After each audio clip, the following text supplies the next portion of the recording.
Assalamualaikum warahmatullahi wabarakatuh dan selamat Salam. siang untuk Indonesia bagian barat. Tapi kami kebetulan saya Safir Rahim berada di kawasan Indonesia Timur. Jadi saya sehari-hari bertugas di Rumah Sakit Haji Andi Sultan dan Raja Bulukumba, Sulawesi Selatan. Hari ini saya mencoba akan memberikan materi mengenai asuhan keperawatan anestesi pada pasien terduga COVID-19. Kita ketahui bahwa penyakit ini adalah merupakan suatu penyakit menular yang disebabkan oleh SARS-CoV-2, yang dimana ini ditularkan dari manusia ke manusia, di mana sebagian besar pada orang yang terinfeksi COVID-19. Mohon izin Pak Sapril, Ya? slide-nya di slide show Pak, dibesarkan. Dibesarkan. Ya, slide show. Ya, itu, betul. Diklik Pak. Ya. Udah? Baik. Ya, siap. Bagus Oke. Pak, silakan Pak. Kita sama-sama ketahui bahwa klasifikasi daripada COVID itu ada 4, ODP, PDP, OTG, dan terkonfirmasi dengan COVID-19. Sebagai sehari-hari kita sebagai perawat yang bertugas di bagian anestesi, harus siap apa yang tadi diarahkan oleh Bapak Ketua Umum, bahwa sebagai seorang perawat, apalagi kita perawat anestesi, harus ada di garda terdepan, dan kita harus profesional di dalam melakukan suatu pelayanan yang selama ini kita hadapi, baik bersifat elektif maupun bersifat emergensi atau SITO. Kita ketahui bahwa keperawatan anestesi itu masuk dalam rumpun perioperatif care. Pada keperawatan anestesi itu terbagi atas 3 fase atau 3 tahapan, yaitu pre-anestesi care, intra-anestesi care, dan pasca-anestesi care. Kita memulai dulu di fase pre-anestesi care, di mana pre-anestesi care itu ketika dimulai ketika keputusan untuk dilakukan intervensi anestesi sampai di akhirnya ketika pasien akan dikirim ke meja operasi. Jadi ibaratnya kalau di dalam satu rumah sakit itu berada di garda terdepan, yaitu di ruang penerimaan, atau bagi teman-teman yang mempunyai poli anestesi itu dimulai dilakukan pada poli anestesi dan manajemen nyeri untuk sebelum dilakukan tindakan operatif. Pada fase pre-anestesi ini ada 4 yang perlu kita pahami, dan ini sangat mendasar untuk melakukan suatu tindakan anestesi, apalagi pencegahan kita terhadap pasien-pasien COVID pada saat pandemi ini. Pertama yaitu mengenai surgical disease, yaitu kita harus mengetahui bahwa apa yang menyebabkan seseorang sehingga akan mau dilakukan operasi. Yang kedua yaitu mengenai internal disease. Kita mencari penyakit lain yang menyebabkan sehingga seseorang dilakukan suatu tindakan operasi yang akan dilakukan tindakan anestesi. Ini akan ada juga penyakit-penyakit yang lain. Contoh, misalnya di dalam saat ini yang kita tangani, misalnya contoh penderita gawat darurat, yaitu penderita hernia inkaserata dengan terduga COVID-19. Yang ketiga yang perlu kita lakukan evaluasi adalah kesulitan pemberian anestesi, yaitu misalnya kesulitan untuk melakukan suatu intubasi atau penyuntikan pada analgesia regional. Kemudian yang keempat yaitu komplikasi anestesi yang mungkin terjadi baik selama operasi maupun sesudah operasi. Apalagi hal ini diikuti dengan penurunan sistem imun. Sekarang kita masuk ke dalam manajemen pre-anestesi. Manajemen pre-anestesi yang perlu kita lakukan pertama kali sebagai seorang perawat anestesi adalah bagaimana kita melakukan asesmen ulang riwayat perjalanan pasien. Jadi asesmen itu di dalam asesmen pasien ada 3 yang dilakukan oleh perawat, yaitu ada asesmen awal, asesmen ulang, dan ada juga yang disebut dengan asesmen lanjutan. Tapi untuk keperawatan, asesmen keperawatan itu adalah asesmen awal gawat darurat yang dilakukan oleh teman-teman kita di IGD, dan asesmen ulang di rawat jalan yang dilakukan teman oleh di poliklinik, dan asesmen yang dilakukan oleh teman-teman, asesmen rawat inap yang dilakukan oleh teman-teman di rawat inap. Sehingga kita sebagai perawat anestesi harus mempelajari ketiga asesmen yang dilakukan oleh teman-teman baik dari gawat darurat, baik dari rawat jalan maupun dari rawat inap, untuk kembali melakukan suatu asesmen ulang. Sebaiknya masing-masing rumah sakit itu membuat suatu checklist checklist mengenai pasien-pasien terduga dengan COVID. Yang kedua, apabila pasien sudah kita melakukan assessment dan ternyata terkadang pengalaman kami di daerah, terkadang teman-teman di 3 unit kerja ini tidak terlalu mendapatkan riwayat perjalanan pasien, karena pada saat ini banyak masyarakat yang tidak berlaku jujur di dalam memberikan informasi mengenai riwayat perjalanan. Ternyata pasien-pasien ini adalah dia dalam status ODP, PDP, dan OTG, dan hal itu kami sudah pernah alami. Bila dalam asesmen ulang ini ternyata kita menemukan ternyata apakah pasiennya ODP, PDP, dan atau terkonfirmasi, maka kita langkah kedua adalah melakukan persiapan khusus yang terduga pasien COVID-19. Pertama, kita lapor ke tim gugus penanganan COVID-19 di tiap rumah sakit. Saya rasa setiap rumah sakit sekarang sudah wajib membentuk suatu tim gugus penanggulangan COVID, di mana di sini terdiri atas seluruh tim multidisipliner yang ada di rumah sakit. Yang kedua, yaitu bagaimana kita menyiapkan penggunaan APD sesuai level. Kemudian yang ketiga, kita menyiapkan ruangan OKA tersendiri. Jadi OKA yang tersendiri dengan tidak bisa dicampur dengan pasien-pasien yang non-COVID-19. Sebaiknya OKA yang kita gunakan adalah yang bertekanan di Indonesia, hal ini belum menggunakan tekanan negatif. Kemudian yang keempat, anestesi untuk kemudian persiapan obat-obatan anestesi dan emergency trolley khusus untuk terduga COVID.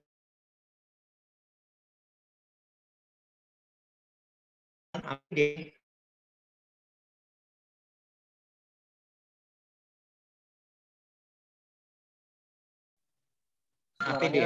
Saya rasa di setiap rumah sakit sudah ada komite atau tim PPI. Hal ini mereka sudah membuat suatu standar personal operasional. Kita mengikuti apa yang dianjurkan oleh PPI. Kemudian sesudah kita menggunakan cara pemakaian, kita bagaimana cara melepas APD tersebut setelah kita menggunakannya.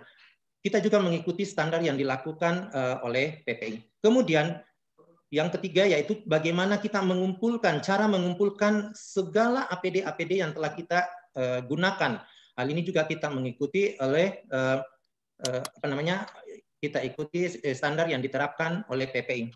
Khusus teman-teman yang bekerja di area keperawatan anestesi baik di pre maupun intra maupun di pasca harus memperhatikan tindakan anestesi yang menghasilkan cairan aerosol.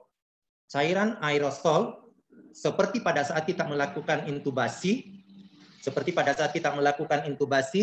trachea baik menggunakan ETT ataupun menggunakan LMA, atau kita dalam melakukan ventilasi invasif, atau kita melakukan tracheostomi, atau kita dalam melakukan resusitasi jantung paru, atau ventilasi manual sebelum intubasi, atau pada tindakan-tindakan misalnya pada saat dilakukan tindakan bronkoskopi. Inilah hal-hal yang perlu kita perhatikan di dalam melakukan manajemen pada pra-anestesi atau sebelum kita melakukan tindakan anestesi. Kita sebagai seorang perawat, kita alhamdulillah PP ini sudah mengeluarkan, ada SDKI, sudah ada standar tindakan dan standar luaran, sehingga kita sudah bisa, ini adalah suatu instrumen kita untuk melakukan manajemen pada tindakan di mana kita melakukan suatu tindakan pada pra-anestesi. Pertama kita menentukan, setelah kita melakukan suatu assessment, kita menentukan suatu diagnose. Diagnose yang sering kita dapatkan pada pasien-pasien pre-anestesi adalah pertama yaitu mengenai anxietas dan resiko gangguan sirkulasi spontan. Hal ini bisa disebabkan, anxietas itu karena terjadinya suatu krisis situasional dan ancaman terhadap kematian dan kurang terpapar informasi. Kemudian resiko gangguan sirkulasi spontan ini terjadi akibat kekurangan volume cairan. Kemudian setelah kita menentukan diagnose, maka kita menetapkan suatu luaran yang harus dicapai di dalam sebelum kita melakukan intra anestesi. Pada ansitas, kita harapkan tingkat ansitas menurun itu 1-2 jam sebelum dilakukan suatu tindakan anestesi. Kemudian yang kedua, pada risiko gangguan sirkulasi spontan, dalam 1-2 jam, sirkulasi spontan akan meningkat. Sehingga tindakan keperawatan yang bisa kita lakukan untuk tindakan ansitas, bisa kita melakukan suatu tindakan yaitu reduksi ansitas. Pada reduksi ansitas, pada dasarnya dalam melakukan suatu tindakan kita ada tindakan terapeutik, tindakan monitoring, tindakan edukasi, dan kolaborasi.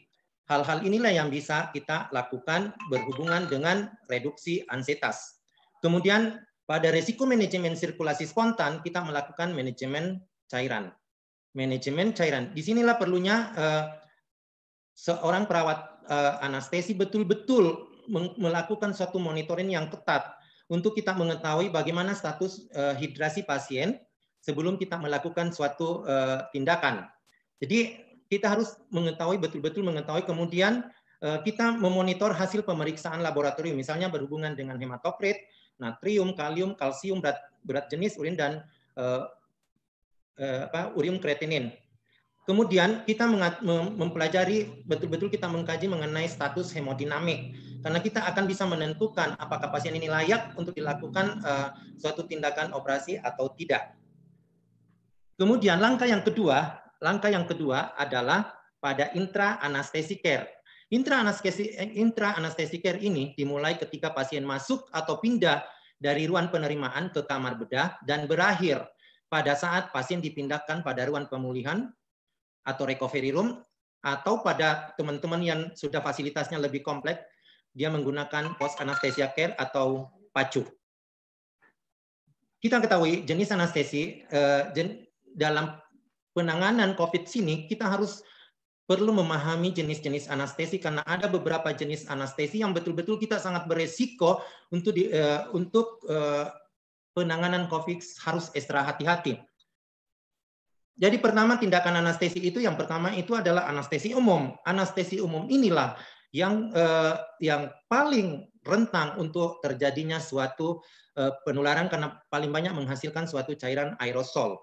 Sehingga ini perlu kehati-hatian dan perlu suatu penanganan khusus di dalam kita melakukan penanganan pada general anestesi atau anestesi umum. Yang kedua adalah anestesi regional. Anestesi regional ini kan sifatnya adalah digunakan untuk memblok saraf atau memblok regional intravena dengan spinal, bisa melalui spinal, bisa melalui epidural pada regional ini. Memang pada saat ini pasien yang regional anestesi kita tidak terlalu langsung dengan lewat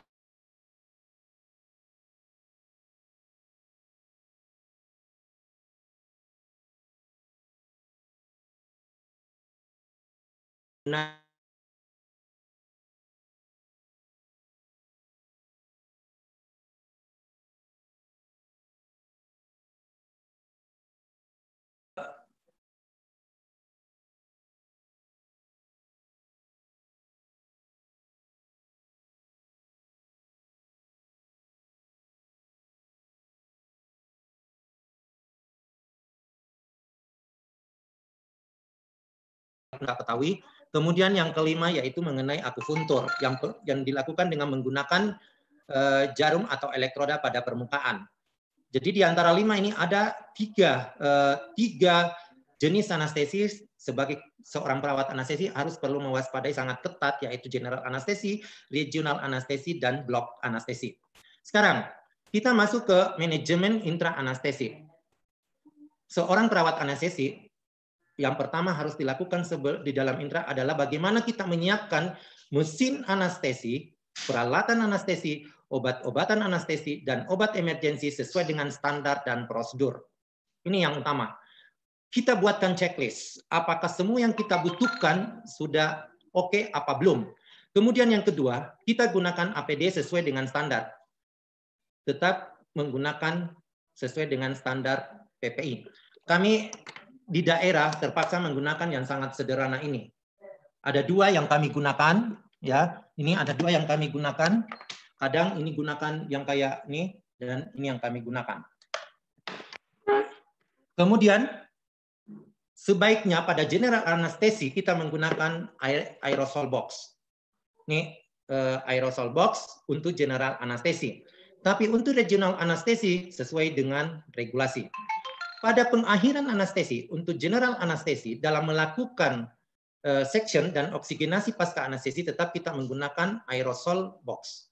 Jadi ini aerosol box saya rasa mungkin Pak Ketum bisa menyumbangkan kami untuk aerosol box karena ini sangat kami butuhkan di daerah sebagai APD kami di dalam melakukan tindakan-tindakan anestesi. Kemudian peralatan yang digunakan pada manajemen airway seperti ETT, LMA, OPA, kanul section, nasal kanul, masker transparan, ingat hanya digunakan untuk sekali saja, disposable, tidak diberlakukan dalam hal ini reuse. Jadi kemudian yang ketujuh adalah setelah melaksanakan tugas intra anestesi, bagaimana kita melepas APD sesuai dengan protap PPI. Adapun diagnosa yang bisa kita dapatkan, karena kita di sini paling banyak yaitu general anestesi dan regional. Untuk general anestesi, diagnosa keperawatan pada intra anestesi yang pertama adalah bersihan jalan nafas tidak efektif. Ini kan adanya sumbatan jalan nafas, adanya jalan nafas buatan. Kemudian resiko aspirasi, ini karena efek agen farmakologis. Kemudian yang ketiga yaitu resiko perdarahan, karena ini adanya efek agen farmakologis dan tindakan pembedahan atau trauma. Kemudian untuk luaran, bersihan jalan nafas tidak efektif, kita harapkan selama pada intra anestesi, bersihan jalan nafas meningkat. Kemudian untuk resiko aspirasi, selama intra anestesi, tingkat aspirasi menurun. Kemudian diagnosa ketiga yaitu resiko perdarahan. Selama intra anestesi, kita harapkan tingkat perdarahan itu, tidak terjadinya resiko perdarahan itu akan meningkat. Adapun tindakan-tindakan intervensi yang kita bisa lakukan untuk bersihan jalan nafas, kita melakukan satu manajemen jalan nafas buatan. Ini saya rasa teman-teman sudah paham betul bagaimana untuk teman-teman di perawat anestesi untuk melakukan suatu manajemen jalan nafas buatan. Kemudian ada tindakan lagi yang kedua yaitu pemberian anestesi. Jadi pemberian anestesi, apakah dia anestesinya general dengan TIPA, general dengan menggunakan intubasi ETT atau menggunakan intubasi LMA. Ini atau menggunakan cukup dengan masker. Semua hal ini protap ini kita lakukan seperti apa yang kita terangkan bahas di atas tadi. Kemudian untuk resiko aspirasi kita melakukan tindakan pencegahan aspirasi.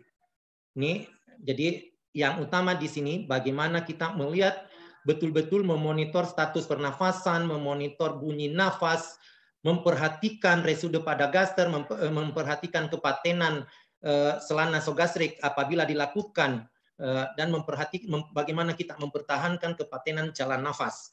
Dan hal ini apabila ada sekret kita melakukan penghisapan jalan nafas dan kita mendekatkan section di dekat meja operasi. Tapi ingat, prinsip penanganan untuk memperhatikan cairan aerosol betul-betul harus diperketat. Kemudian, resiko perdarahan. Resiko perdarahan, tindakan yang kita lakukan adalah pencegahan perdarahan. Pencegahan perdarahan, di mana kita betul-betul di sini melakukan monitoring tanda-tanda dan gejala perdarahan. Kemudian kita melakukan monitoring tanda-tanda vital, ortostatik, dan monitoring koagulasi. Monitoring pemberian koagulasi dan kalau perlu bagaimana kita melakukan kolaborasi pemberian produk darah. Kemudian pada tindakan regional anestesi, diagnosis keperawatan yang bisa ada yaitu yang bisa kita temukan yang pertama yaitu ansetas. Ansetas karena ini terjadi karena krisis situasional, ancaman terhadap kematian dan kebutuhan tidak terpenuhi. Kemudian yang kedua sama tadi yaitu adanya resiko perdarahan.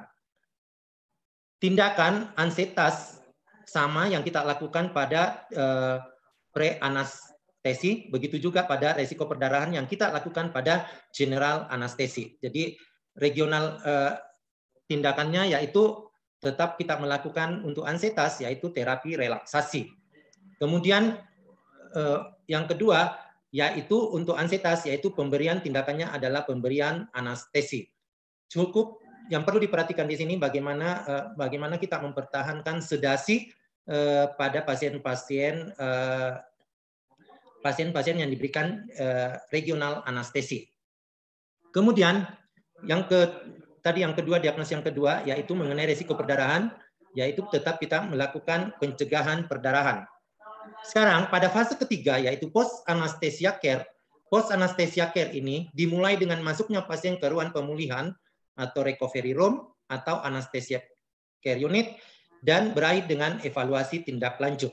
Ini tindakan yang ini pada post anesthesia care.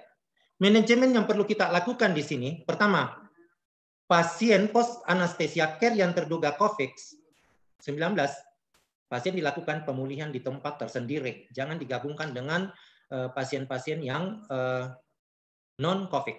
Kemudian, petugas tetap menggunakan APD sesuai SPO PPI.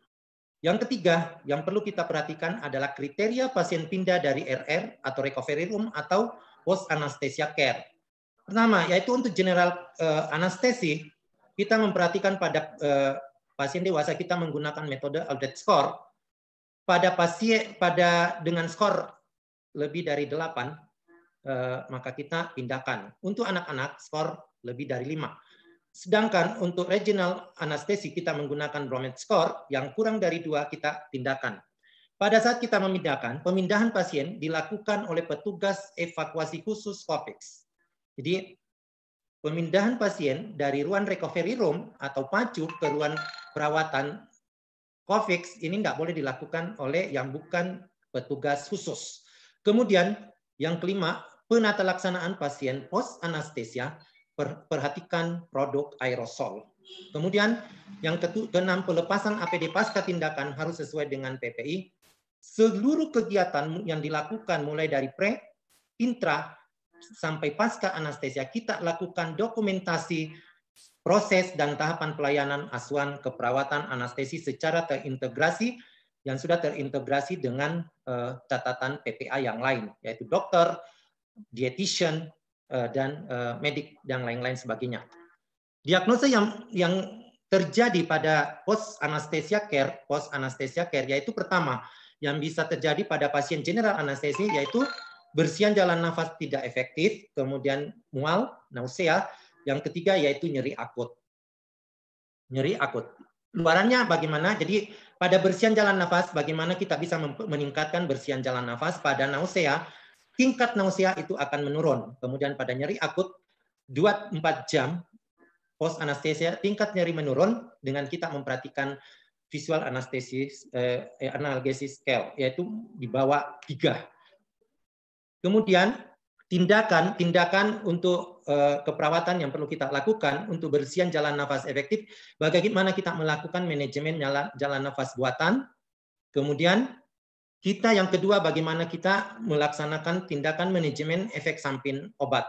Jadi tindakan yang perlu kita perhatikan pada post anestesia bagi seorang perawat anestesi adalah bagaimana kita melakukan manajemen efek samping obat dengan memperhatikan, dengan memeriksa tanda dan gejala terjadinya efek samping obat akibat pemberian obat-obat anestesi selama intra-anestesi. Kemudian kita juga memperhatikan, melakukan identifikasi penyebab timbulnya efek samping obat. Ya, apakah misalnya karena usia tua, karena fungsi ginjal menurun, karena dosis terlalu tinggi, rute pemberian tidak tetap, kemudian pemberian yang tidak tepat. Ini semua kita harus perhatikan. Kemudian laporkan efek samping obat sesuai SPO pada medis apabila terjadi. Kemudian bagaimana kita melakukan sebagai seorang perawat anestesi, melakukan pertolongan pertama untuk meminimalkan efek samping obat sesuai dengan kebutuhan. Kemudian jelaskan, lakukan edukasi terjadinya efek samping obat. Kemudian kita bagaimana menganjurkan untuk menghentikan efek samping obat kepada pasien-pasien kita. Kemudian tindakan yang ketiga untuk diagnosa ketiga yaitu manajemen nyeri akut, yaitu bagaimana kita melakukan manajemen nyeri. Saat sekarang tindakan manajemen nyeri sudah sangat banyak. Bagaimana kita tinggal memilih bagaimana yang paling efektif, yang paling efisien untuk pasien-pasien khususnya sebagai perawat anestesi adalah pemberian teknik farmakologis untuk mengurangi rasa nyeri. Maka kita melakukan pilihan-pilihan yang tidak terlalu banyak kontak dengan pasien-pasien menggunakan yang mengalami COVID. Kemudian tindakan yang untuk nyeri akut adalah bagaimana kita melakukan perawatan pasca anestesi. Jadi perawatan pasca anestesi itu cukup banyak yang perlu kita perhatikan, bagaimana kita memonitoring fungsi respirasi, kardiovaskuler, neurovaskuler, bagaimana kita memonitoring status mental, suhu tubuh, khusus COVID betul-betul kita memperhatikan suhu tubuh pasien, nyeri, status cairan, dan lain sebagainya. Kemudian diagnosa yang bisa kita dapatkan pada pasien post anestesia general regional anestesi yaitu nausea, nyeri akut, dan terjadinya intoleransi aktivitas. Jadi untuk nausea karena efek farmakologis, nyeri akut karena agen pencedera fisik, kemudian intoleransi ini karena pasien regional itu dilakukan tirabarin 24 jam.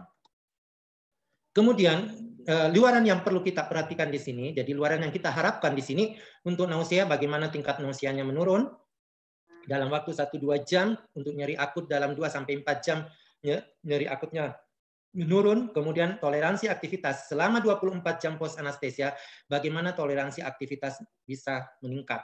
Tapi ini diperhatikan pada betul-betul dengan kriteria pada intoleransi aktivitas di mana Bromen score-nya 0, barulah kita menganjurkan pasien ini bisa melakukan mobilisasi miring kiri kanan, tapi duduk tidak dianjurkan dalam waktu 24 jam. Tindakan yang dilakukan untuk nausea sama pada general anestesi. Kemudian untuk nyeri akut sama, yaitu kita melakukan manajemen nyeri dan kita melakukan perawatan pasca anestesi. Untuk nyeri akut, kemudian untuk tindakan intoleransi kita melakukan manajemen energi. Di sini betul-betul kita melakukan manajemen energi karena di sini dilakukan tirabaring. Jadi dalam hal ini kita melakukan kolaborasi dengan teman-teman yang dari dietitian, atau kalau ada dokter gizi klinik kita melakukan kerjasama dengan teman dari tim medis.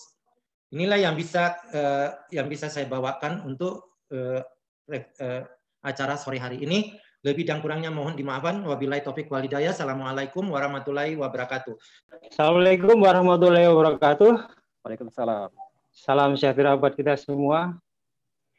Terima kasih kesempatan ini sangat baik untuk kami dari Himpunan Perawat Anestesi bisa bersharing terhadap keilmuan kita. Kami akan bawakan terkait dengan manajemen gagal nafas pasien dengan terduga COVID-19 pada pasca operasi. Ya. Pasca operasi di sini. Assalamualaikum warahmatullahi wabarakatuh. Salam sejahtera buat kita semua. Terima kasih kesempatan ini sangat baik untuk kami dari Himpunan Perawat Anestesi bisa bersharing terhadap keilmuan kita. Kami akan bawakan terkait dengan manajemen gagal nafas pasien yang terduga COVID-19 pada pasca operasi. Ya. Next untuk slide. Pasca operasi di sini. Slide Mas Erwin. Oke. Pada prinsipnya kita selaku perawat anestesi ataupun perawat di sini kita tenaga kesehatan atau tenaga medis. Pada prinsipnya pada pemahaman coronavirus disease 2019 atau COVID-19 ini. Ini bersumber juga bersama kita dengan Persatuan Dokter Anestesi. Sumber ini kami akan diambil dari sumber-sumber yang memang terkaitan dengan keilmuan kita. Di situ disebutkan bahwa nama penyakit coronavirus disease 2019 atau yang dikenal dengan COVID-19. Coronavirus disease 2019 atau COVID-19 ini. Ya. Ini bersumber juga bersama kita dengan Persatuan Dokter Anestesi. Sumber ini sama akan diambil dari rute penularan, yaitu yang jelas adalah melalui droplet dan kontak langsung selama prosedur yang menyebabkan aerosol. Berpotensi penyebaran fekal oral, ya, masa periode 2-14 hari. Ya.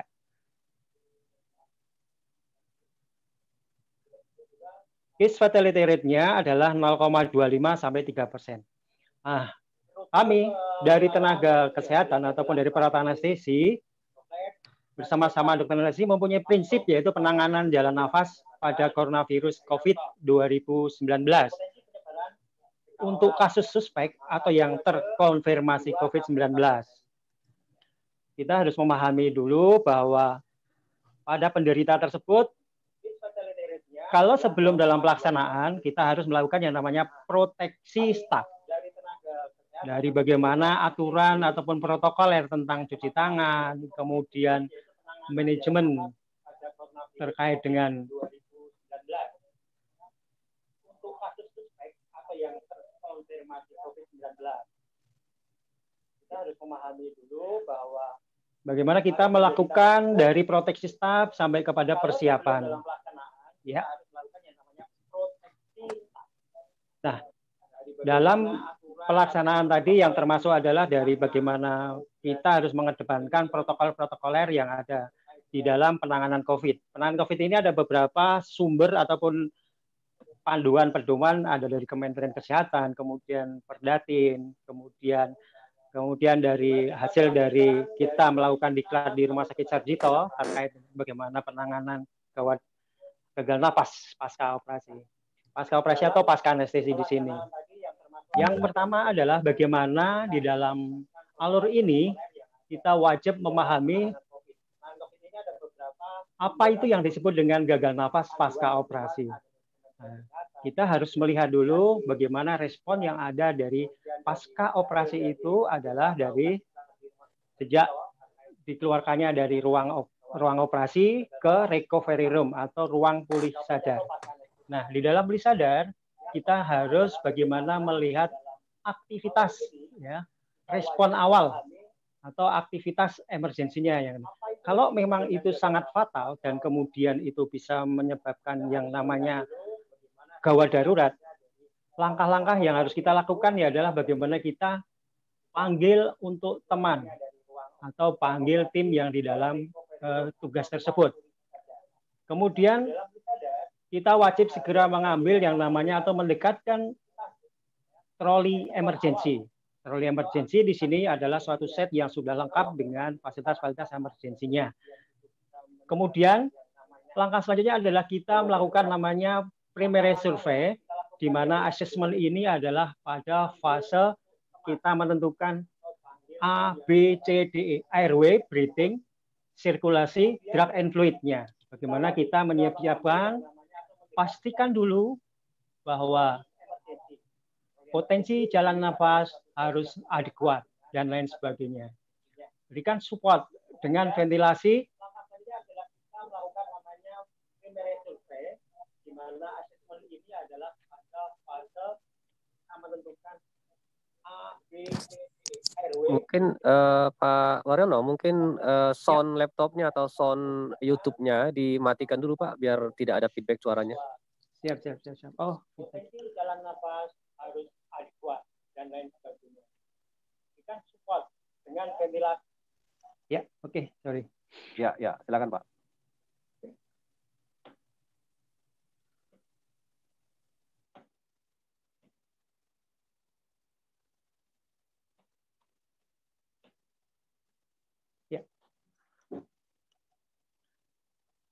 Kemudian pada prinsipnya langkah selanjutnya adalah bagaimana kita berikan oksigen dengan flow yang cukup sampai 100%. Jika diperlukan, makanya ini tadi disebutkan juga di depan dari Pak Safril bahwa bagaimana penata laksanaannya pasonnya di pasca anestesi.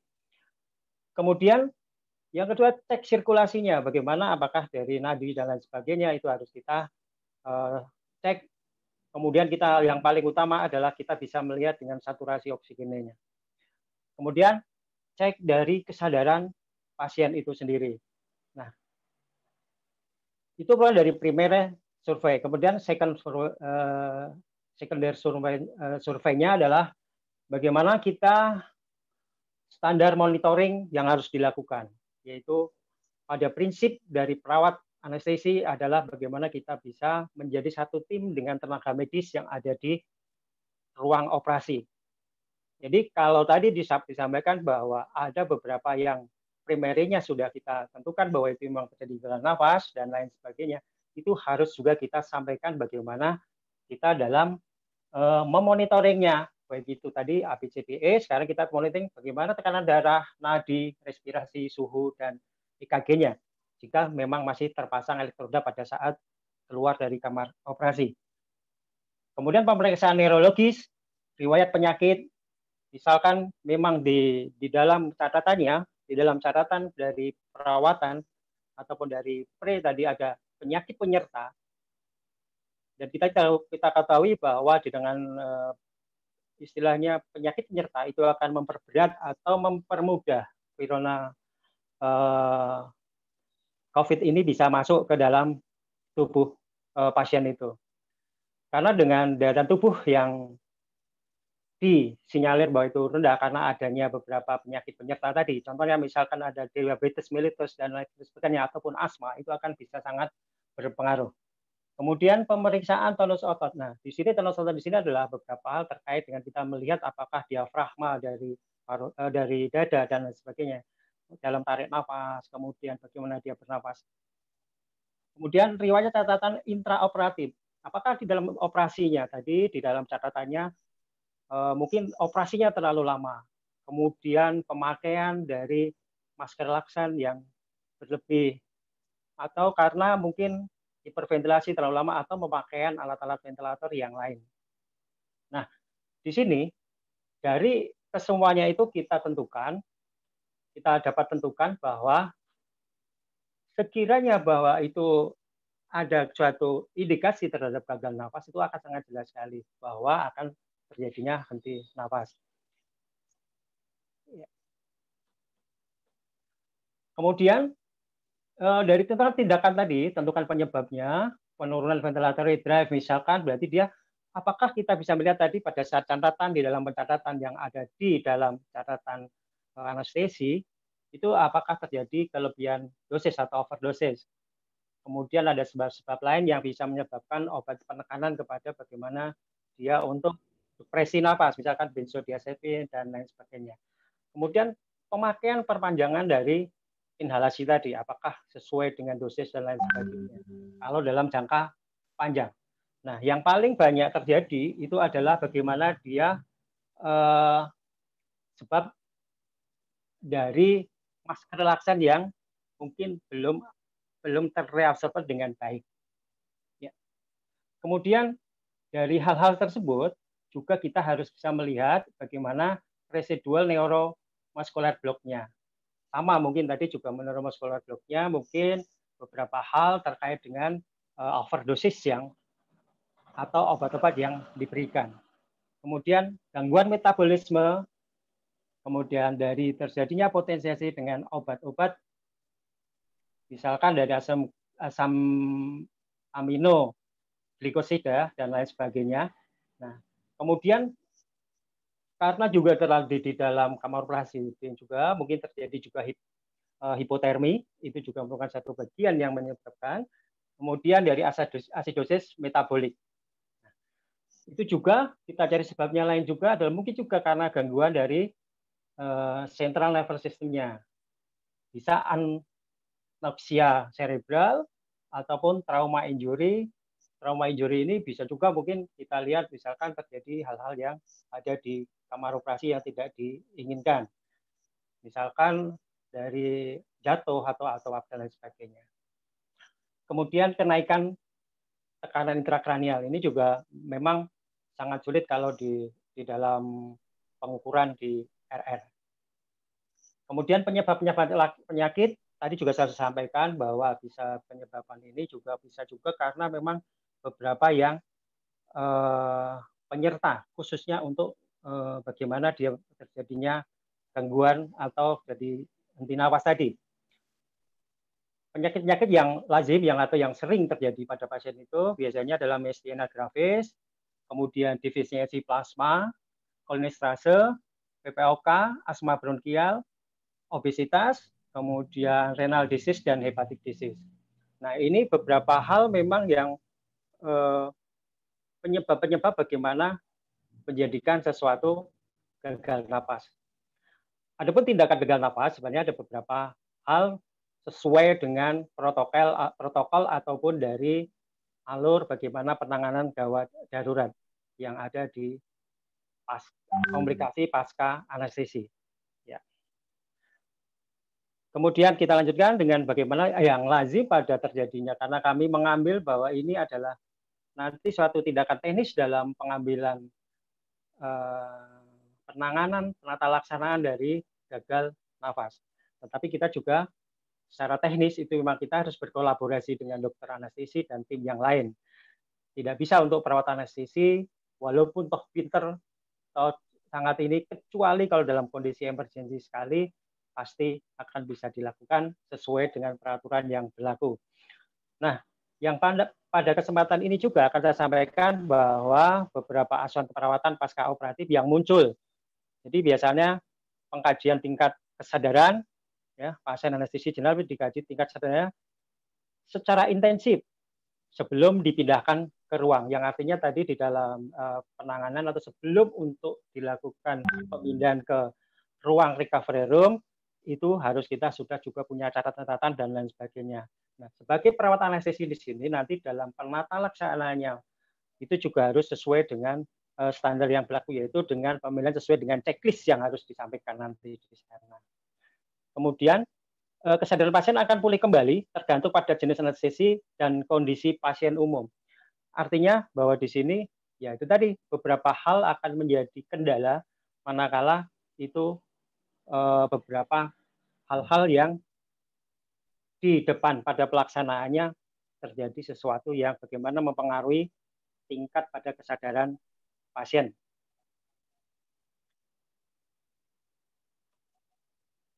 Kemudian pengkajian suhu tubuh tadi juga disebutkan dari Pak Safril juga bahwa suhu tubuh itu juga sangat penting. Kemudian dan lain sebagainya ini juga dalam hal proses penghentian dari henti jalan nafas itu juga bagaimana kita bisa untuk selalu bagaimana suhu tubuh ini kita bisa tahu. Pada pasien operatif tanda vital pasien harus dipantau dengan baik prevensi dan karena ini satu bagian dari proses metabolisme. Kemudian mempertahankan respirasi yang sempurna.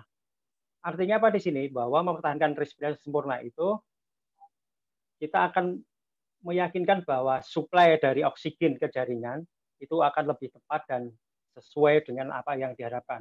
Baik itu dari pre, durante operasi, sampai ke pasca operasi. Ini harus bersimultan dan selalu untuk bisa bagaimana kita berkoordinasi dengan perawat anestesi yang ada di asistensi dokter anestesi dan perawat anestesi yang ada di recovery room.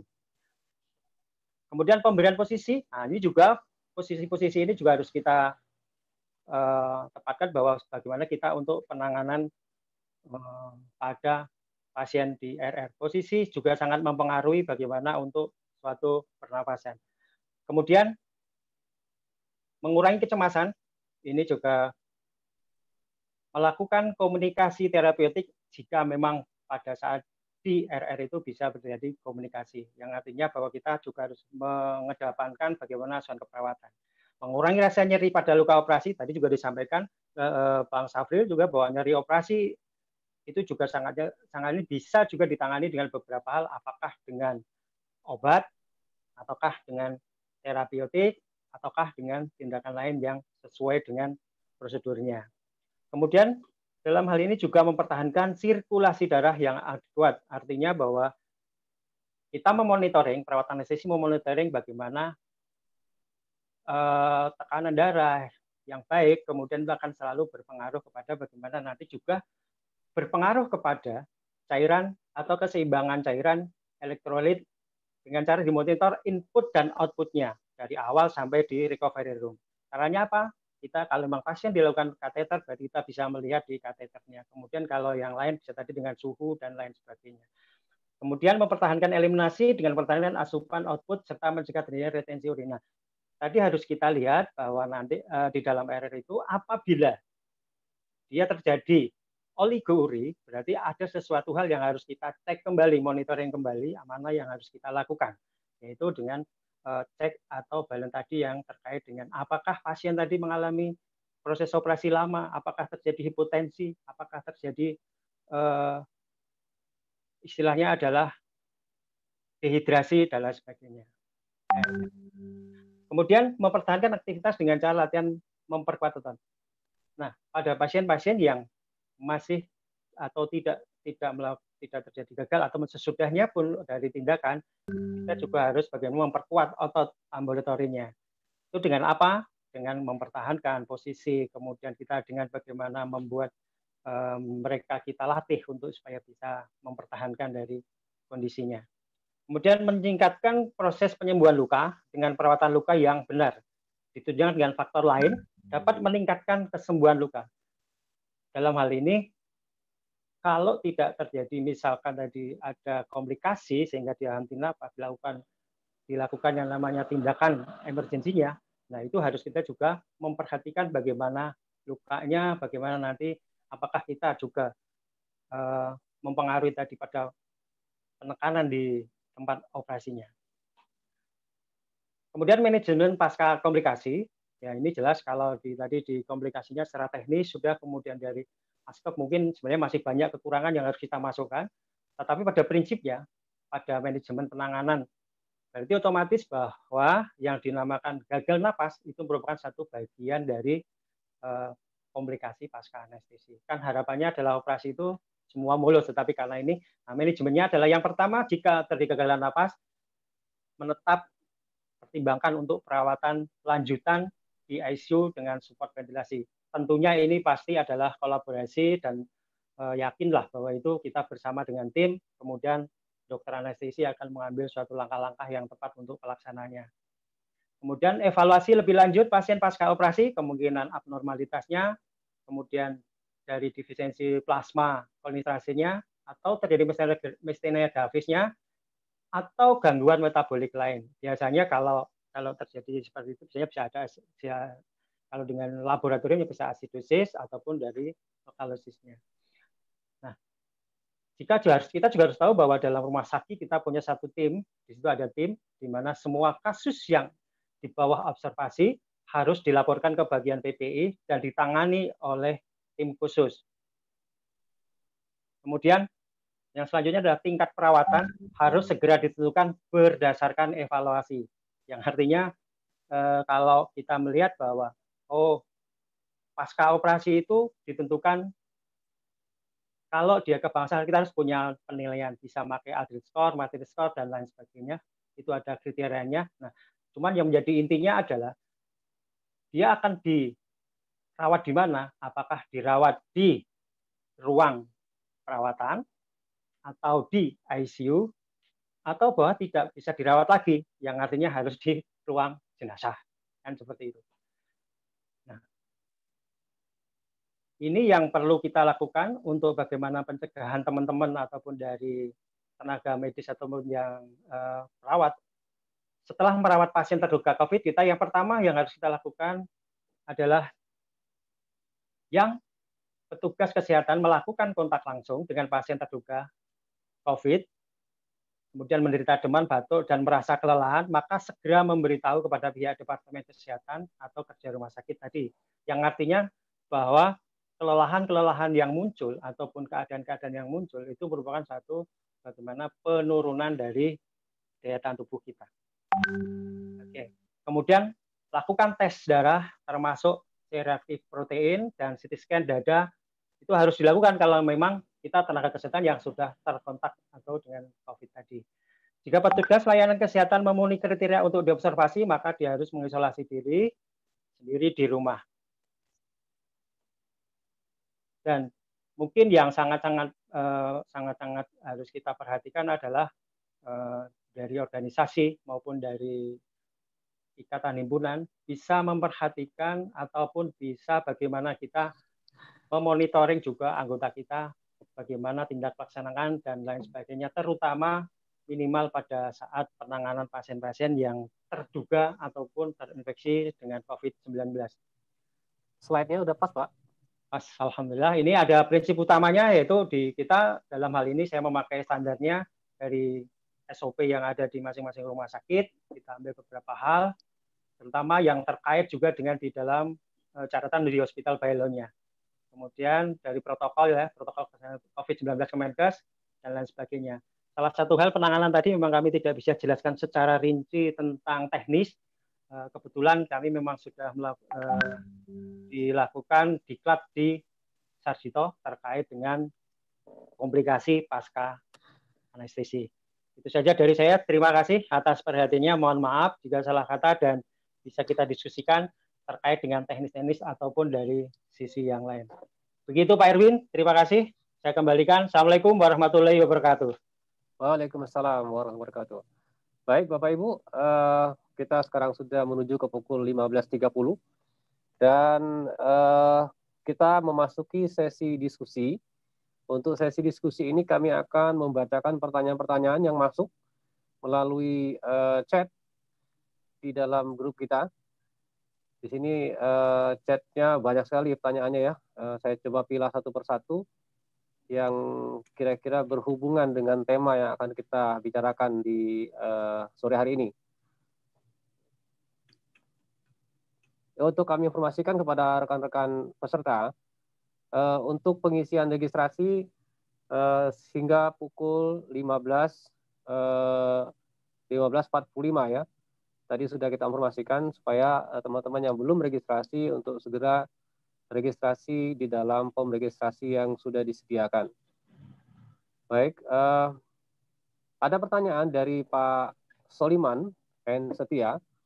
Ini yang ditanyakan terkait dengan untuk mencegah aerosol, bagaimana prosedur resusitasi jantung paru yang harus kita lakukan pada pasien positif COVID-19? Silakan, mungkin Pak Sarir atau Pak Waryono mungkin, karena tidak ditujukan ke siapa ini.